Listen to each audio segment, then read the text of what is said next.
Bonjour, nous sommes aujourd'hui avec Julien, habitant Mignaloux depuis 40 ans et sur les Magnals depuis 10 ans. Alors Julien, quand tu penses à ton quartier aujourd'hui, quels sont les premiers mots ou images qui te viennent à l'esprit? Un quartier qui n'arrête pas de grandir, un quartier qui malheureusement n'est pas aussi beau et intéressant qu'il pourrait être au vu du potentiel qu'il a. C'est un projet que la CEP a développé qui malheureusement n'a pas transmis tout ce qu'il devait, notamment on devait avoir des halles, des commerces, et c'est quelque chose qui nous manque. Et en termes de sécurité, malheureusement, on voit un peu plus loin ici, c'est qu'il y a beaucoup de circulation avec les écoles et c'est ultra dangereux.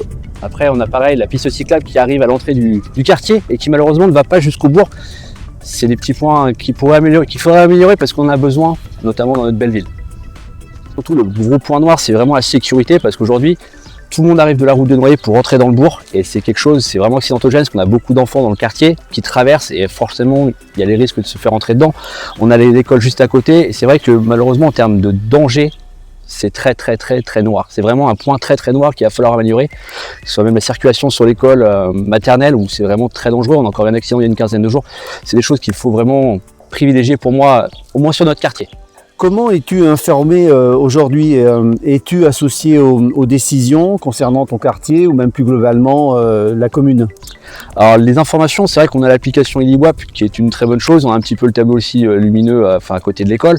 Maintenant, les décisions, on les a souvent après ou vraiment au jour même, et donc on n'a pas le temps de préparer. On a eu beaucoup de travaux sur les routes dans les environs et c'est quelque chose qu'il faut peut-être voir à prévenir plus tôt, une communication plus en amont, et même au niveau des décisions dans le quartier, il y a des travaux qui ont été faits et on n'a pas forcément été informés ou trop tardivement. Je pense à la résidence avec les logements qui ont été mis dans notre quartier où malheureusement ça a été dit trop tardivement, on n'a pas eu le temps de voir et réfléchir par rapport à ça. On n'est pas contre avoir des logements dans notre commune parce qu'on a besoin de loger tout le monde, mais ça aurait été bien de mettre en amont tous les gens du quartier par rapport à ces décisions-là.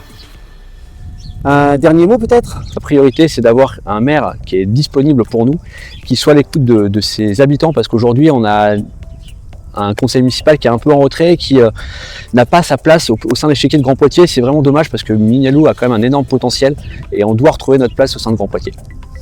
Julien, merci beaucoup pour ton témoignage instructif et très éclairant. Bonne journée à toi. Bonne journée.